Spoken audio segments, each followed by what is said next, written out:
Downtown Hamilton shaken up this morning when parts of two historic buildings collapsed in rubble. City officials were scrambling throughout the day to ensure people's safety in the area, while the mayor is calling for quick action to keep this kind of thing from happening again. Al Sweeney reports.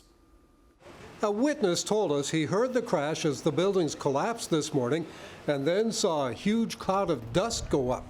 It happened just after 6 a.m. The fronts of the buildings fell in at 24 and 28 King Street East, facing Gore Park.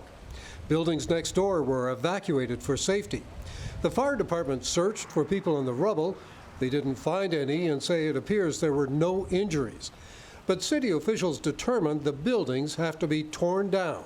They're calling in for immediate demolition of both buildings. They're unstable.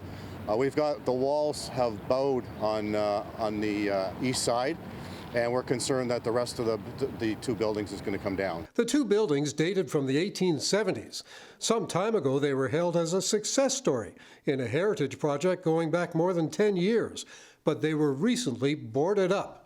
Mayor Andrea Horvath is trying to get answers about what happened. Something like this obviously doesn't happen overnight. So there's been a long-standing, obviously, a problem with the elements getting into that building.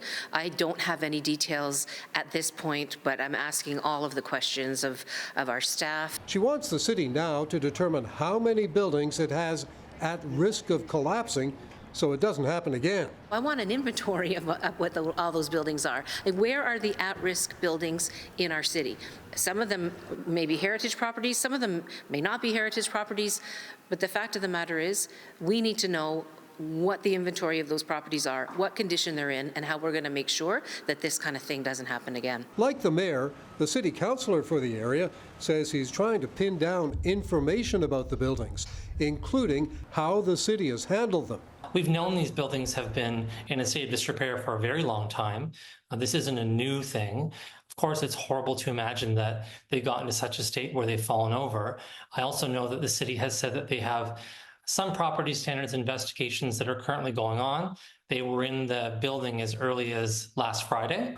And a longtime resident of the area says it's frustrating to see this happen to historic buildings. It's heartbreaking. I really am truly upset. I recognize that not everything can be saved, but the fact that this has been in the works for at least a decade and has been sitting here neglected